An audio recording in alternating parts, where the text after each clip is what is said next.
Молодым воспитанникам юнармии выпала честь в торжественной обстановке возложить венки к памятнику защитникам Малгобека. Это знак благодарности за их подвиг и мирное небо над головой. 76 лет назад отзвучали последние выстрелы большой, трагической и незабываемой Великой Отечественной войны. В сквере памяти и славы Малгобека власти города решили собрать подрастающее поколение и напомнить, через что прошла наша Родина в это тяжелое время.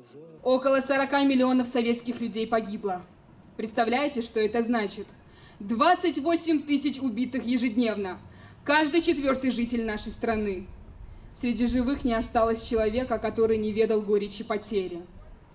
Война оставила след почти в каждой семье. 27 миллионов своих сыновей и дочерей не досчиталась наша страна. Они не пощадили своей жизни ради нашей победы. Светлую память о всех погибших в этой войне почтили минутой молчания.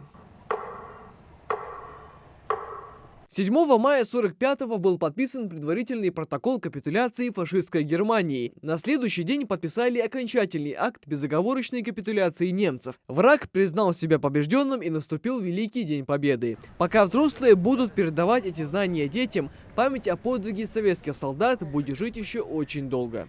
Это не громкие слова, когда мы об этом говорим, и мы знаем, что будущее нашей республики, будущее нашей страны зависит от этой молодежи. И поэтому сегодня очень приятно, когда наши дети знают, за что город Малгобек получил вот это высокое почетное звание. Они гордятся тем, что всего 45 городов Российской Федерации носят это почетное звание. И это просто хорошо и великолепно. Поэтому я думаю, что это имеет очень важное значение.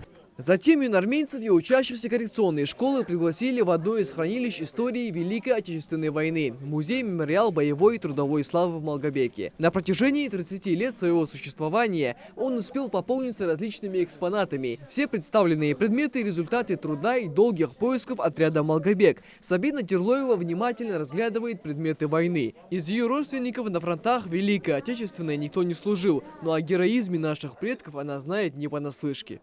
Мы до сих пор помним героев, которые сражались за свободу и независимость нашей Родины. У нас бывают классные часы, бывает история Ингушетии. А вот про Малгобек, то, что участвовал, были истории у вас? Да, были мероприятия, нам рассказывали, кто как отстаивал. После музея детям раздали мороженое, а самых маленьких отвели на аттракционы. В преддверии 9 мая в городе воинской славы пройдут еще несколько мероприятий ко Дню Победы. Михаил Тангиев, Исмаил Муцольгов, Новости 24.